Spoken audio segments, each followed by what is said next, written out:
कि हज़रत उमर फ़ारूक की आंखों में आंसू आ जाते हैं कि एक चरवाहे के अंदर भी अल्लाह का ये डर है, अल्लाह का ये खौफ है। दूसरे दिन आते हैं और उसके मालिक को हुक्म देते हैं कि अपने ग़ुलाम को लेकर दरबार में आओ।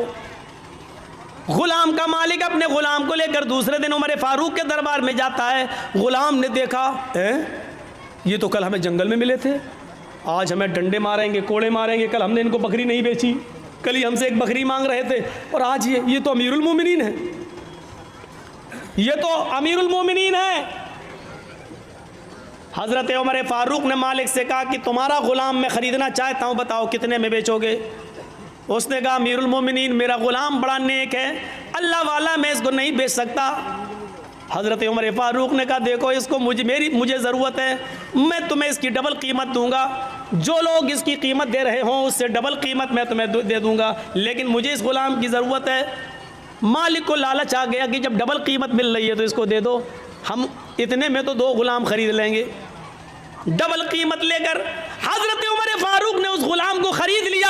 अब उस ग़ुलाम का डर और बढ़ गया कि अब तो मैं उमर फ़ारूक का ग़ुलाम हो गया, अब ये मुझे कल की सज़ा न दें, कहीं मारे नहीं। हज़रत उमर फ़ारूक उनको अपने घर पे लाते हैं। ग़ुलाम बराबर डरता जा रहा है, ये वही चरवाहा है जो कल बकरी चरा रहा था, अब इसके दिल में डर पैदा होता चला जा रहा है। हज़रत उमर उसको खजूर खिलाते हैं, पानी पिलाते हैं और कहते हैं कि मैंने तुम्हें तुम्हारे मालिक से ख़रीद लिया है और अब मैं तुम्हें आज़ाद कर रहा हूँ, जाओ, तुम मेरे ग़ुलाम नहीं हो, मैंने तुम्हें आज़ाद कर दिया है। जानते हो मैंने तुम्हें क्यों आज़ाद किया है? तुम उस आदमी के ग़ुलाम थे, ग़ुलामी की ज़िंदगी गुजारते तो तुम अल्लाह की इबादत नहीं कर सकते थे, तुम्हें फ़र्ज़ नमाज पढ़ने का मौका मिलता, फिर ग़ुलाम की तुम बात मानते इसलिए तुम्हें इबादत करने का मौका नहीं मिलता। अब तुम्हें इबादत का मौका ही मौका है। कल तुमने ये कहा था कि अल्लाह रब्बुल आलमीन को क़यामत के दिन में क्या जवाब दूंगा, इस जुमले की वजह से आज तुम्हें आज़ादी मिल गई है, इस कलमे ने तुम्हें आज़ादी दी है। अगर इसी तरीके से अल्लाह से डरते रहे तो इंशाअल्लाह क़यामत के दिन अल्लाह ताला तुम्हें जहन्नम से भी आज़ादी दिला देगा। अगर इसी तरीके की तुम्हारी ज़िंदगी गुजरती रही तो तक़वे वालों को इनाम मिल जाता था, जो अल्लाह से डरते थे उसको अमीरुल मोमिनीन इनाम देते थे। मेरे भाइयों, आज हमने किसी अल्लाह से डरने वाले को इनाम दिया? किसी नेक और मुत्तकी आदमी को देखा तो कभी हिम्मत पड़ी कि हम उसको कुछ मदद कर दें? कभी हमारी हिम्मत नहीं पड़ती कि हम इसकी कुछ मदद करें। क्यों मदद करने की हिम्मत नहीं पड़ती? आपने देखा होगा एक लड़का है, उसका बाप इंतकाल कर चुका है, उसके पास 1 बीघा ज़मीन है।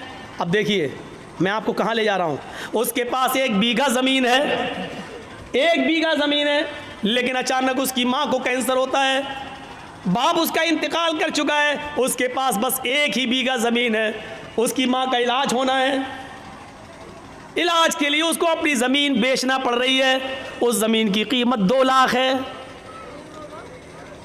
हम गांव के सरपंच हैं, हम गांव के मुखिया हैं, हम गांव के पैसेदार हैं, हम गांव के अमीर आदमी हैं, हमारी नज़र ख़राब है, हम उस ज़मीन को ख़रीदना चाहते हैं, हमारे घर से लगी हुई है वो ज़मीन और हमें मालूम है कि ये बेचेगा क्योंकि इसकी माँ बीमार है।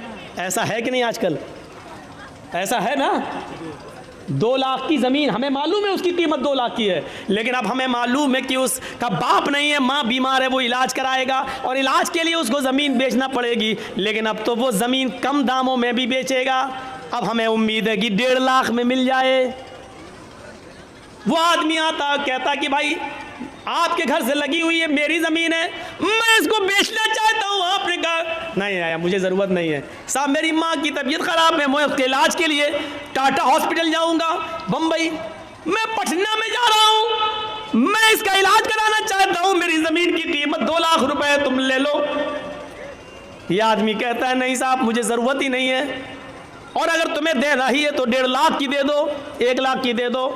अभी तो ज़मीन की कोई कीमत ही नहीं, लॉकडाउन के बाद ज़मीन की कीमत बढ़ी कहाँ रही है, हालात ऐसे ही हैं, मजबूर आदमी है बेचारा।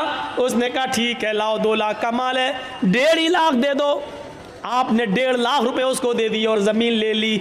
अल्लाह की कसम, 2 लाख की ज़मीन उसकी मर्जी के बावजूद जो 1.5 लाख की ली है, इस 1.5 लाख के लेने के बावजूद उसने चाहे जैसे दी हो, उसकी रजामंदी के बावजूद आपने जो 1.5 लाख में खरीदी है, आप इसके बावजूद भी डकैत कहलाएंगे, आप बेईमान कहलाएंगे, आप यतीम का हक मारने वाला कहलाएंगे, आप मजबूर की मजबूरी का फ़ायदा उठाने वाले कहलाएंगे। अल्लाह के यहाँ समाज में तो ये होगा। नहीं साहब वो 1.5 लाख में तैयार था, उसने